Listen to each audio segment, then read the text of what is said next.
On va repartir sur le terrain pour entendre cette fois-ci le maire de la commune rurale de Kolaboué, en l'occurrence M. Ansoumane Zito Koumbassa. Il est en direct. Bonjour M. Koumbassa. Bonjour monsieur Diallo, comment est-ce que vous allez? Nous allons très bien et nous espérons que les choses iront mieux aussi du côté de Kolaboué où il y a de la tension. On nous signale d'entrée que des barricades sont érigées jusqu'au rond-point central de Kolaboué. Est-ce que vous confirmez quel est le climat qui prévaut sur place à l'instant T? Le climat qui prévaut à l'instant T à Kolaboué, vraiment, il est mauvais parce que hier, on a eu le barricade qui a été installé, a été enlevé, mais après, à 8 heures de ce matin-là, oui, les femmes sont venues installer encore juste à la barrière, au chemin de fer là-bas, la voie chemin de fer est occupée, au central là-bas est occupée. Je sais où mener la tête parce qu'il n'y a pas ce qu'on n'a pas dit comme conseil, d'accepter pour le moment à ce que vraiment nous ayons le temps de converger avec l'ANEM et M. le préfet de Bokeh pour trouver la solution à ce problème de carburant ou de lumière. Mais heureusement, le temps n'est pas encore là. La communauté aussi ne sont pas vraiment tranquilles. Oui. Je ne sais pas où mener ma tête. Oui.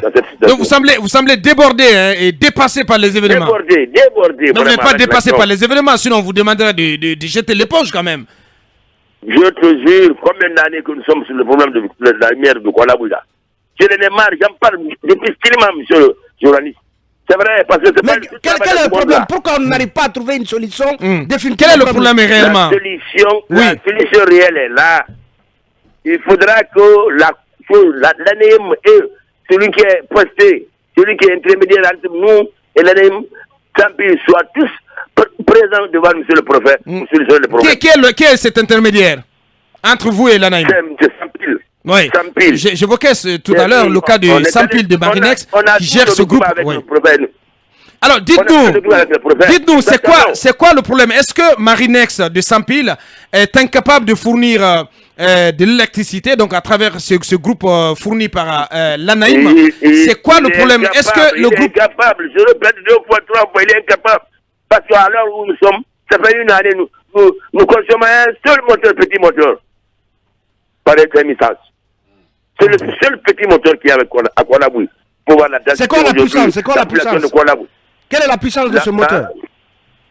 La puissance, mais est-ce que ça dépasse 400 mégawatts? Est-ce que ça dépasse de là? Je ne pense pas.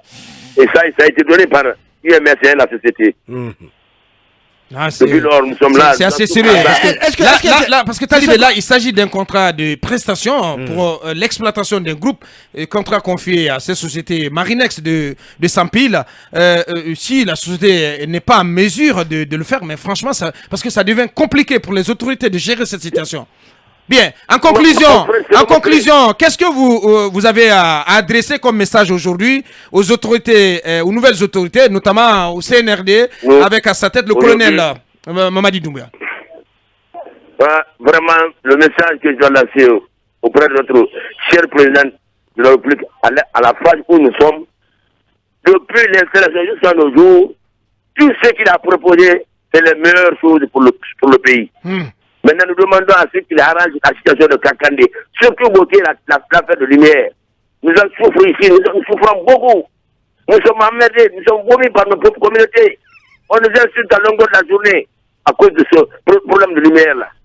Qu'on trouve la solution à ça, qui fait face à ça, à notre région ici, à la préfecture de Bokeh. Monsieur Zito, est-ce que honnêtement, est-ce qu'il y a une agence EDG à Kolaboué? Est-ce que vous avez une agence EDG à Kolaboué? EDG, il n'y en a pas. C'est à Bokeh. EDG ne s'installe pas dans les sous-préfectures. C'est vraiment à la préfecture. On est dans quel pays? En ce moment, Mohamed, on est dans quel pays? En ce moment, vous avez juste besoin de carburant. Parce qu'on sort quand même de 11 ans de gouvernance là. Oui, on sort donc. Oui, bien sûr. On parle de carburant. Mais il n'y a pas de moteur garanti avec nous. Un seul moteur pendant une année. Le seul moteur, si je dis que c'est pas un aujourd'hui, ce secteur-là, la lumière, demain, c'est notre secteur. Qu'on est dans son état. C'est grave, mon frère. Vous avez soutenu le RPG, donc ça n'a pas marché. Vous n'avez pas eu de récompense. Je ne suis pas faire avec RPG. Je ne suis pas faire avec RPG pendant combien d'années? 10 ans, 9 mois. Moi, je suis l'opposition. Je relève de l'UFR de la République. Voilà. Ah, vous êtes de l'UFR. L'UFR, mais pas l'UFR de la République. Moi, je suis un opposant. Oh là là. D'accord. Ça se comprend. Merci beaucoup, monsieur le maire. Monsieur Zito. Les problèmes ne marchent pas. Pardon? C'est pourquoi le problème ne marche pas. Nous sommes les oppositions de ce pays. Non, vous voulez dire qu'on ne vous a pas donné le courant parce que ce dont vous aviez besoin, vous êtes un maire issu de l'opposition. Parce que Kolabougne est géré par l'opposition. Mais mon frère, depuis l'opposition a été créée, moi j'ai été maire ici, ça fait 6 ans. Mais moi je suis toujours abandonné derrière parce qu'on ne veut pas parler de moi issu de l'opposition. C'est moi qui appelle l'État ici. Mais moi je suis haï par ça. Tout le monde connaît ça.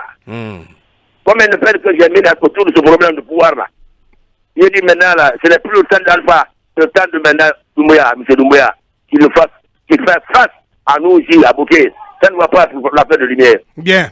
On a compris cette colère saine. Merci à vous, monsieur Assoumane Zito Kumbasa, maire vraiment complètement la tête à l'envers de Kolabouyi.